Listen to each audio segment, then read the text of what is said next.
आज महाराष्ट्रात अनेक जिल्ह्यांमध्ये अत्यंत चांगले चांगले अपक्ष उमेदवारही आहेत, अत्यंत चांगले चांगले असे उमेदवारही आहेत जे छोट्या मोठ्या पक्षांकडून आहेत, ज्यांनी खरोखर या महाराष्ट्रासाठी किंवा त्यांच्या जिल्ह्यांसाठी मागच्या 10-10, 15-15 वर्षापासून खूप काम केले।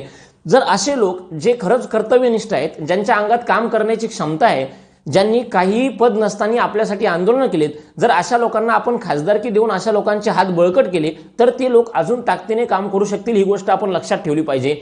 खरं तर आज अशी महाराष्ट्रामध्ये कित्येक खासदार आहेत जे 15-15, 20-20 वर्षापासून खासदार आहेत, पण त्यांनी त्यांच्या जिल्ह्यासाठी कधी काही केलंच नाही, कारण त्यांना माहिती आहे की निवडणूक आली तर मोदीजींच्या, राहुल गांधीजींच्या नावावर लोक मला मतदान देतील आणि जाती धर्माच्या नावावर राहिलेसुली लोकही मलाच मतदान देतील, त्यामुळे मला या जिल्ह्यासाठी काहीही करण्याची गरज नाही।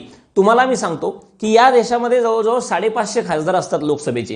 ते जेव्हा संसदेमध्ये तुमचा खासदार तुमच्या जिल्ह्यासाठी भांडेल तेव्हाच तुम्हाला वेगवेगळ्या प्रकारचा निधी भेटेल आणि तुमच्या जिल्ह्याचा विकास होईल। जर तुमचा खासदार